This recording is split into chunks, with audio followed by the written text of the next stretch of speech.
reasons, no? Why I choose Live Good Company, empowering lives and building dreams. Number 1, ito na, global opportunity. Malaking bagay po na yung sasalihan yung kumpanya is global, hindi ka limited na sa Pilipinas lang, no? Tapos magpa-promise yung may-ari na after 5 years mag-o-open tayo sa Singapore, mga ganon, no? O sa ibang bansa, pero yung produkto hindi tinatanggap sa ibang bansa, mahirap yun eh. Ang Live Good is a global, no, opportunity. Kahit nasaan ka, pwede mo tong gawin. Alright? And from the start, nagsimula agad to 200 countries. Oh, more than 200 countries. Kaya sabi ko, laking opportunity nito. Live Good is a worldwide business. Pwede kang mag-build sa Amerika, nasa Pilipinas ka. Pwede kang mag-build sa Canada, nasa Pilipinas ka. Sa Australia, sa Indonesia, sa Japan, sa Hong Kong, pero nasa Pilipinas ka. Kausap mo yung mga tao via Zoom.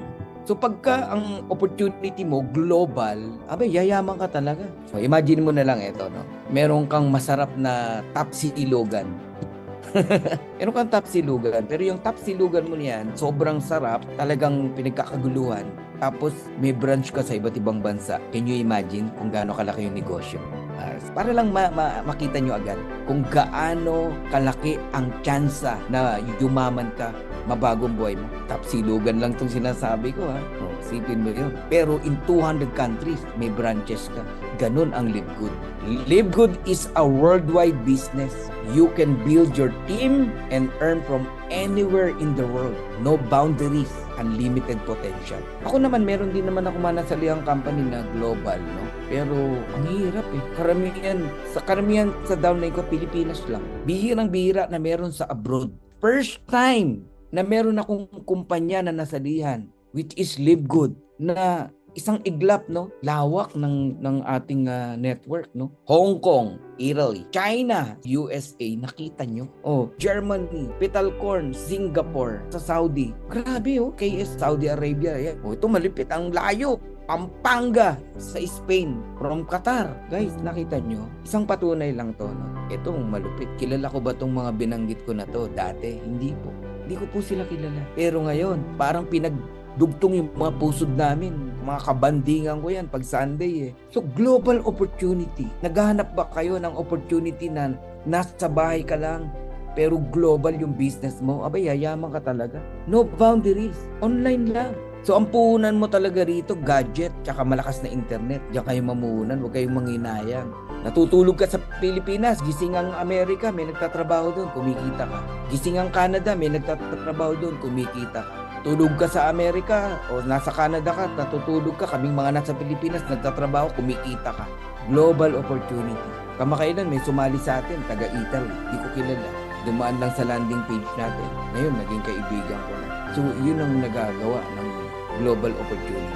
At talagang pinaghandaan to ni Ben, no, ng owner ng CEO. Kung pansinin nyo yung back office natin, iba't ibang lengguwahe nandun. Sa Philippines pa lang, Cebuano language, meron. Ilocano, meron. Lahat ng salita, Kapampangan, meron. Sa Philippines pa lang yun, ha. Isipin mo, back office mo, ganun ang setup. Matindi, no? Kaya talagang global. Kausap mo, Italiano, o i-set up mo ng Italy, yung website, yung landing page mo. Ibang klase, pinagandaan talaga, no? Ni Ben. At masasabi mo talaga na global opportunity, pagdating sa cash out ng commission na earnings nakaset sa crypto, ang crypto ngayon, ano na yan, no? Laganap na yan sa buong mundo. Pagka naka-design ka ng ganon, crypto, talagang unlimited itong opportunity na to. Diba? O, walang masyadong bangko sa lugar nyo, pero sanay ka sa crypto, you can do it, itong negosyo na to. So, no boundaries, unlimited potential. Yayaman ka talaga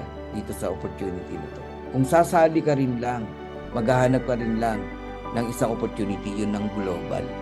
Hindi yung magiging global pa lang, kuno, pinapangako sa'yo na may-ari. At global agad.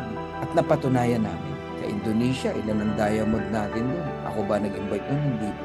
Laki ng organization doon sa Indonesia. Sa Vietnam, meron din tayo. Diba? So, Live Good is a worldwide business. You can build your team and earn from anywhere in the world.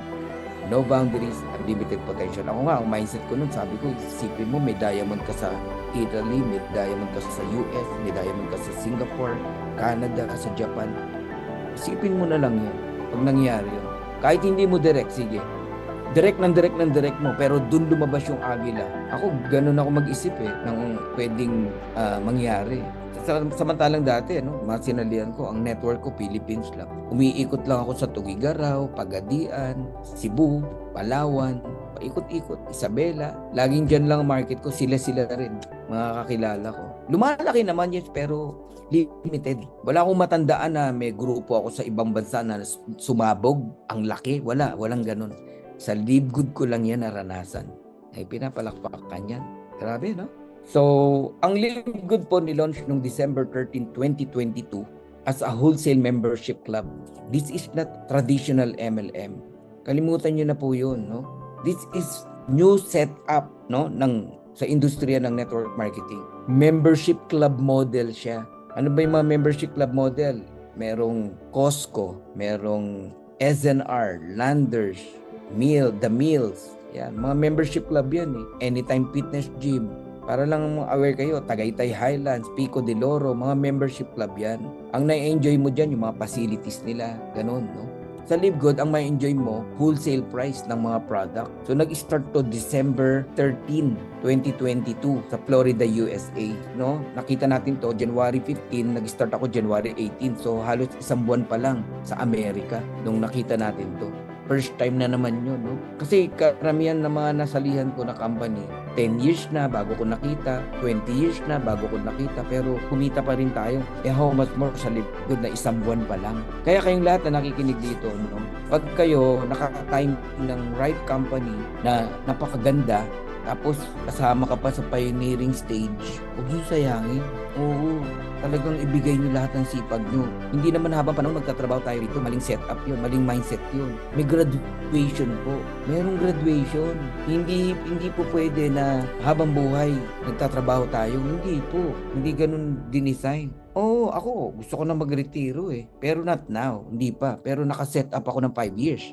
Alam ni Janet yan at ng ibang leaders, dineclare natin yun. Ano gagawin ko after 5 years? Live good pa rin, pero hindi na ako yung nagpapakamat present, mag-enroll, mag-invite. Wala na. Na-build mo na, na-establish mo na. Nauna na yung pagtatanim, yung paghihirap. Ani ka na lang ng ani. Ganun ang tamang network. Alisin nyo sa mindset nyo, lagi ka nagsisimula. Sali ka ng sali sa ibang kumpanya at gusto mo lagi ikaw na una. Pero wala rin ang ending, close. Hanap ka na naman, mahirap yun.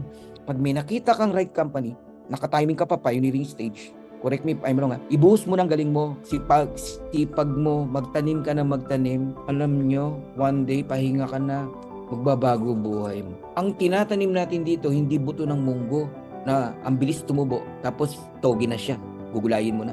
Tinatanim natin dito, buto ng mangga. 5 taon, 10 taon. Pero pag naging puno yan, at napakaganda ng pag-aalaga mo dyan, yung mango tree na yan, di ba? Lagi kang masaya ka nag-harvest. Didiligan mo pa uli? Hindi na. Kusang nagbubunga yan. In season and out of season. Pinaghirapan mo Mango versus munggo. Mamili ka. Ako, mango. 5 taon. At lalaki to. Ang Netflix, alam nyo kung gaano nakatagal. Ni-research ko, 28 years ang Netflix. Ilan na ngayon ang members o subscriber? 300 million. Nai-imagine nyo ba? Ang Live Good na 2-year-old pa lang ngayon o magti 3 years, na-reach din natin ang limbawa ang 300 million. Dumating na tayo sa point na yun. Doon ka palang sasali? Doon ka palang maniniwala? Doon mo palang gagawin? Ang ama years old, ilan ang membro? More than 200 million. Ang Costco, ang tagal na yan. Around 48, 49 years. Costco, club membership yan. Ang yaman yan.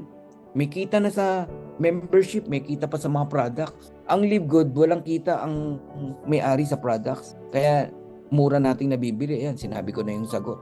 Bakit mura ang products sa Live Good? Kumikita lang ang company sa membership na napakaliit pero dinadaan sa dami. Lahat ng club membership company, bilyonaryo na ngayon, mayaman na. Ang yaman na. At hindi malayo, dyan pupunta ang Live Good. Actually, billionaire na to O yung kilala kong company, ang target nila 1 billion sales. Peso peso sale. 1 billion. Yan ang target nila. Sales ng company, products, membership. Ang Live Good, $50 million payout lang. 2.8 billion pesos, commission lang yun. Hindi yung sales. Ganun kayaman ang Live Good. Okay? So, mahalin nyo to talaga. Siguro kaya ganito yung setup ng presentation ko. I want to establish your belief here in Live Good.